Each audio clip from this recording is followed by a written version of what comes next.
दोस्तों साल 1947 में भारत से अलग होने से लेकर आज तक पाकिस्तान अपनी टेरिटरी में टेररिस्ट को पनाह देता आया है। टेरर फंडिंग और आतंकियों को हथियार सप्लाई करने का पाकिस्तान का भांडाफोड़ भी दुनिया के सामने अब तक कई बार हो चुका है। लेकिन पाकिस्तान पिछले करीब 2 दशक से अपने देश में एक ऐसा सांप पाल रहा है जिसने अब उसी को डसना शुरू कर दिया है। दोस्तों आपको जानकर हैरानी होगी कि साल 2022-23 में पाकिस्तान में 300 से भी ज्यादा हमले हुए थे और कई पुलिस चौकियों और मिलिट्री बेसिस तक को आतंकियों ने निशाना बनाया था। ये आतंकी ग्रुप और कोई नहीं बल्कि टीटीपी यानी तहरीके तालिबान पाकिस्तान ही है, जिनके हमलों से अब तक पाकिस्तान में 85,000 लोगों की मौत हो चुकी है। और ये आंकड़ा कोई छोटा मोटा आंकड़ा तो बिल्कुल भी नहीं। पाकिस्तान ने ये कभी नहीं सोचा था कि जिस टेररिस्ट ऑर्गेनाइजेशन को उसने शरण दे रखी है, एक दिन वही ऑर्गेनाइजेशन उनका तख्ता पलट करने पर उतारू हो जाएगा। टीटीपी इन दोनों पाकिस्तान के कई इलाकों में काफी ज्यादा एक्टिव है और कई इलाकों में टीटीपी का अच्छा खासा होल्ड है। टीटीपी का एक ही लक्ष्य है कि पाकिस्तान की सरकार को सत्ता से बेदखल कर वहां पर शरिया लॉ स्थापित किया जाए और इसका पूरा प्लान भी टीटीपी ने तैयार कर लिया है।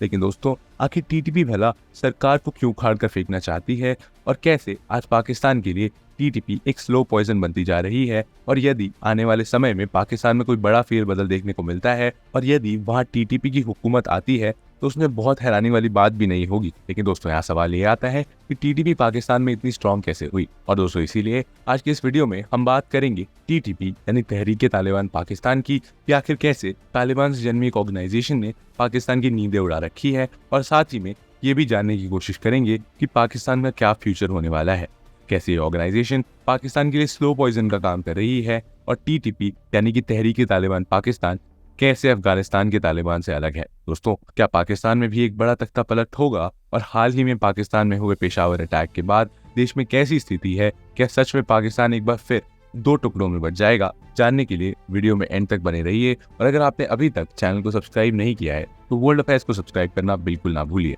Formation of TTP. दोस्तों आज टीटीपी पाकिस्तान में जो आतंक मचा रही है, अगर उसको अच्छे से समझना है तो हमें अतीत में थोड़ा पीछे जाना होगा। दरअसल जब 9/11 2002 के ट्विन टावर्स हमले के बाद लादेन ने अमेरिका को घुटनों पर ला दिया था, तब लादेन को मारना उस समय अमेरिका के जीवन का एक लक्ष्य बन गया था। क्योंकि 9/11 हमले के बाद बिन लादेन अफगानिस्तान में तालिबान की शरण में रह रहा था, तब अमेरिका ने तालिबान से ये बोला था कि या तो वो अमेरिका को लादेन दे दे या फिर मिट्टी में मिलने के लिए तैयार हो जाए। तालिबान ने मिट्टी में मिलना चुना बट लादेन को देने से मना कर दिया। और इसके बाद अमेरिका और नेटो फोर्सेस ने मिलकर अफगानिस्तान को जहन्नुम बना दिया और एक एक तालिबानी को पकड़कर मारा जाने लगा, उनके कैंप्स उड़ाए जाने लगे। अमेरिका के इस बेल्ट ट्रीटमेंट से बचने के लिए कुछ तालिबानी पाकिस्तान के फाटा रीजन में आकर सेटल होने लगे। और फाटा रीजन पाकिस्तान का ट्राइबल ऑटोनोमस रीजन था जिस पर पाकिस्तानी अथॉरिटी का बहुत ही कम कंट्रोल हुआ करता था। बीहड़ इलाकों में होने की वजह से आतंकियों ने यहाँ डेरा जमाना शुरू कर दिया और अल-कायदा, इस्लामिक स्टेट्स और तालिबान के टेररिस्ट को यहाँ छुपने की एक अच्छी जगह मिल गई थी। लेकिन अमेरिका ने जब तब के पाकिस्तानी प्रेसिडेंट परवेज मुशर्रफ पर फाटा रीजन को तालिबानियों से मुक्त कराने का ऑर्डर दिया, तब पाकिस्तान ने पहली बार अपनी आर्मी जुलाई 2002 में फाटा रीजन में उतारी जहां आतंकवादियों ने शरण ले रखी थी। लेकिन दोस्तों क्योंकि हमने वीडियो में पहले ही बता दिया था कि फाटा पाकिस्तान का ट्राइबल ऑटोनोमस रीजन था जिस पर पाकिस्तानी अथॉरिटी का बहुत ही कम कंट्रोल हुआ करता था, इसीलिए इससे पहले कभी भी पाकिस्तानी गवर्नमेंट ने फाटा रीजन में डायरेक्ट दखलंदाजी नहीं की थी। इसीलिए जाहिर सी बात है कि पाकिस्तानी आर्मी के फाटा में प्रवेश करने से वहां के लोकल कबीले आर्मी से नाराज हो गए और उनकी नाराजगी का फायदा अफगानिस्तान से आए तालिबानियों ने उठाया और इस रीजन में पहले से रहने वाले ट्राइबल लोगों को उन्होंने अपनी ऑर्गेनाइजेशन में रिक्रूट किया और जिन लोगों ने साथ आने से इनकार किया उनको मौत के घाट उतार दिया। दोस्तों एक तरफ अफगानिस्तान में अफगानिस्तान तालिबान नेटो से लड़ रही थी और दूसरी तरफ अफगानिस्तान से आए तालिबानी पाकिस्तान में पाकिस्तानी फोर्सेस से, जिसकी वजह से अब दोनों ग्रुप्स का मकसद अलग होने लगा और पाकिस्तान में मौजूद तालिबानी ऑर्गेनाइजेशंस को एक अलग पहचान मिल गई और वो थी टीटीपी यानी तहरीके तालिबान पाकिस्तान। धीरे धीरे पाकिस्तान में तहरीके तालिबान पाकिस्तान अपना विस्तार करने लगा और इसने कई लड़कों को रिक्रूट किया और अब धीरे धीरे ये पाकिस्तान के बीहड़ इलाकों से बाहर पैर पसारने लगा। एक टाइम पर पाकिस्तान तालिबान की जड़ें इस्लामाबाद तक पहुंच गई और इस्लामाबाद में टीटीपी ने कई एक्सट्रीमिस्ट माइंडसेट वाले लोगों को अपनी तरफ कर लिया। यहाँ की कई मस्जिदें और मदरसे इनके प्रोपेगेंडा का गढ़ बन चुके थे, जिनमें से लाल मस्जिद सबसे ज्यादा मशहूर थी और यहाँ पर एक्सट्रीमिस्ट मिलिटेंट्स का बोलबाला था, क्योंकि इसका पता पाकिस्तानी गवर्नमेंट को भी था, बट वो इनके काम में टांग नहीं अड़ाती थी। तो यहाँ पर जो भी इलीगल एक्टिविटीज चलती थी उसको गवर्नमेंट नजरअंदाज कर देती थी। और इसके बाद साल 2007 में एक ऐसी घटना हुई जिसने तहरीके तालिबान को बनाने में सबसे इम्पोर्टेंट रोल अदा किया। दरअसल दोस्तों, लाल मस्जिद को कंट्रोल करने वाले मिलिटेंट्स ने ह्यूमन ट्रैफिकिंग के जरिए 3 चाइनीज गर्ल्स को किडनैप कर लिया था और उनको इसी मस्जिद में रखा था। अब पहले जहां पाकिस्तानी आर्मी इनके काले कारनामों पर आंखें बंद कर लेती थी, अब यहाँ ऐसा होना इम्पॉसिबल था, क्योंकि चाइनीज गवर्नमेंट ने साफ चेतावनी दे दी थी कि उनको उनके नागरिक सही सलामत वापस मिलने चाहिए। चाइनीज गवर्नमेंट के दबाव में आकर पाकिस्तानी आर्मी ने 3 जुलाई 2007 को लाल मस्जिद पर हमला कर दिया और 100 से ज्यादा मिलिटेंट्स को मौत के घाट उतार दिया। पाकिस्तान के इस ऑपरेशन से टेरर ग्रुप्स भड़क गए और ऐसे में पाटा और बलूचिस्तान में एक्टिव सभी टेररिस्ट ग्रुप्स, जिनकी संख्या लगभग 40 थी, उन्होंने मिलकर इन दी एंड दिसंबर 2007 में टीटीपी यानी तहरीके तालिबान पाकिस्तान का गठन किया। बैतुल्ला मसूद को टीटीपी का फर्स्ट लीडर बनाया गया, लेकिन 2009 में यूएसए के एक ड्रोन हमले में मसूद मारा गया।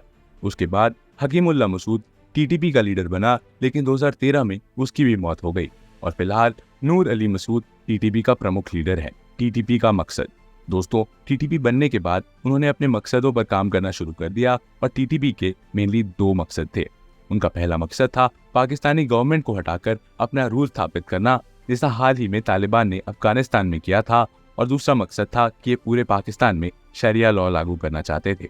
और दोस्तों, आज भी टीटीपी अपने इन्हीं मकसदों को पूरा करने में लगी हुई है। टीटीपी ने फैलाई पाकिस्तान में अपनी दहशत। दोस्तों, टीटीपी ने अपने गठन के बाद से ही पाकिस्तानी गवर्नमेंट को कमजोर करने के लिए एक स्लो पॉइजन की तरह पाकिस्तान में अपना प्रभाव छोड़ना शुरू कर दिया था।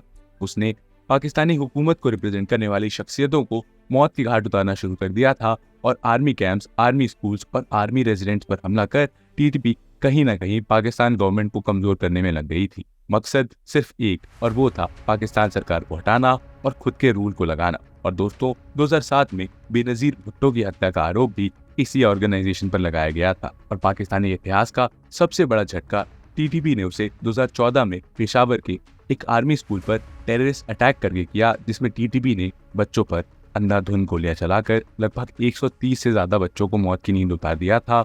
और ये एक बेहद शर्मनाक और दुखद घटना थी। इसके अलावा शरिया लॉ के अगेंस्ट होने वाली एक्टिविटीज के विरोध में भी उसने कई हमले किए और मलाला यूसुफजई को सर में गोली मारने के प्रयास करने वाला आतंकवादी भी इसी तहरीके तालिबान पाकिस्तान ग्रुप का था, जो वुमेन को बढ़ता हुआ देखना पसंद नहीं करते थे, क्योंकि ये शरिया लॉज के खिलाफ था। दोस्तों, मलाला पर हमला हो या फिर आर्मी स्कूल अटैक्स या फिर कैंप्स पर हमले हो, इन हमलों के बाद पाकिस्तान पीएम नवाज शरीफ ने ऐलान किया था कि वो टीटीपी को खत्म करेंगे और एक्सट्रीमिस्ट के खिलाफ जमकर कार्रवाई करेंगे। पाकिस्तान ने टीटीपी पर एक्शन भी लिया, जिसके बाद टीटीपी के लड़ाकों की संख्या में भारी गिरावट आने लगी और इनकी फोर्स 70% तक कम हो गई थी। अब पाकिस्तान को लगा था कि टीटीपी का एंड हो चुका है, पर दोस्तों, ये तो बस तूफान से पहले की शांति थी। TTP a slow poison for Pakistan. दोस्तों, क्योंकि 2008 में जब पाकिस्तानी गवर्नमेंट ने ऑटोनोमस रीजन रहे पाटा को कम्प्लीटली अपने कंट्रोल में ले लिया था, तब से टीटीपी एक्टिव हो गई और अपने मकसद को याद करते हुए पाकिस्तानी गवर्नमेंट के खिलाफ लड़ने लगी। टीटीपी ने अफगानिस्तान की तालिबान के साथ हाथ मिलाया और मिलकर पाकिस्तान में हमले करना शुरू कर दिया। एक और पाकिस्तान में टीटीपी के ऑपरेशन जारी थे, इसने देश में अपनी दहशतगर्दी बढ़ानी शुरू कर दी थी। और दूसरी ओर 2021 में तालिबान ने अफगानिस्तान से यूएसए की आर्मी को देश छोड़कर जाने पर मजबूर कर दिया था। ये तालिबान की एक बड़ी जीत थी और अब पूरे अफगानिस्तान पर तालिबान का कंट्रोल हो गया था। अफगानिस्तान पर तालिबान के कंट्रोल में आने के बाद पाकिस्तान में मौजूद तहरीके तालिबान पाकिस्तान को भी पाकिस्तान में एक अपॉर्चुनिटी नजर आने लगी और उनकी होप रिवाइव हो गई। उन्हें लगा कि अभी पाकिस्तान खस्ते काल में है, अगर अभी तबीयत से हथौड़ा नहीं मारा गया तो शायद उनका पाकिस्तान पर राज करने का मकसद। और दोस्तों, इसीलिए 2021 के बाद से टीटीपी ने पाकिस्तान में आतंकवादी हमले तेज कर दिए। और दोस्तों, शांति स्थापित करने के लिए 2021 में ही पाकिस्तान के वजीर आजम इमरान खान ने टीटीपी से शांति वार्ता की कोशिश की थी और कहा था कि यदि वो हथियार डालने के लिए तैयार होते हैं तो उन्हें नुकसान भी नहीं पहुंचाया जाएगा। पाकिस्तान ने पहल करते हुए 100 से अधिक टीटीपी नेताओं को भी रिहा कर दिया था और टीटीपी और पाकिस्तान आर्मी के बीच सीज फायर भी लागू हो गया था।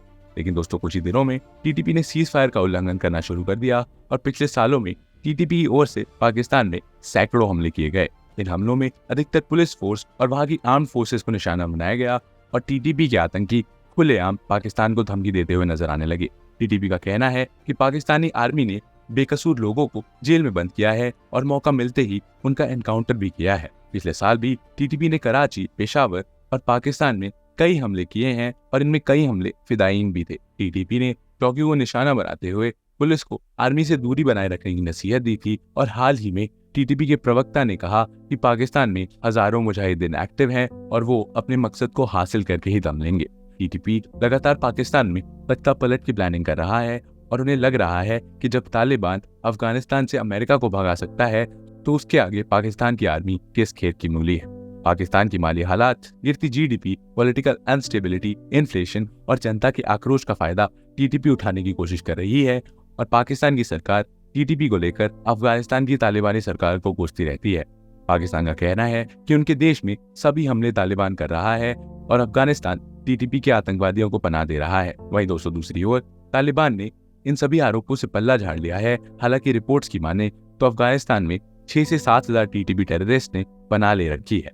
वो किसी भी टाइम बॉर्डर पार करके पाकिस्तान में चले जाते हैं और फिर वहां तबाही मचाकर वापस आ जाते हैं। दोस्तों, इसके जवाब में कुछ दिनों पहले ही पाकिस्तान ने अफगानिस्तान में एयर स्ट्राइक्स को अंजाम दिया था, जिसके बाद दोनों देशों के बीच के रिश्ते और भी ज्यादा नाजुक हो गए और आज की डेट में तो अफगानिस्तान के शरणार्थियों को भी पाकिस्तान अपने देश से निकाल रहा है। खैर दोस्तों, फिलहाल जिस तरह से टीटीपी अपनी स्थिति को मजबूत कर रहा है और पाकिस्तान की सरकार दिवालिया होने की कगार पर खड़ी है, उसको देखते हुए वो दिन दूर नजर नहीं आता है जब पाकिस्तान में भी अफगानिस्तान की तरह आतंकवादियों का राज होगा और देश में शरिया लॉ लागू कर दिया जाएगा। दोस्तों, मैं आशा करता हूँ कि अब आप अच्छे से समझ गए होंगे कि आखिर कैसे टीटीपी पाकिस्तान के लिए एक स्लो पॉइजन बन गया है।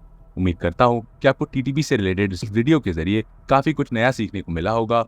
और आपको क्या लगता है, क्या टीटीपी पाकिस्तान में तख्ता पलट करने में कामयाब हो पाएगा? अपने व्यूज हमें कमेंट सेक्शन में जरूर बताइए और ऐसे ही और वीडियोस के लिए वर्ल्ड अफेयर्स को सब्सक्राइब करना ना भूलिए। मिलते हैं आपसे ऐसे ही एक और इंटरेस्टिंग और इन्फॉर्मेटिव वीडियो के साथ। तब तक के लिए जय हिंद।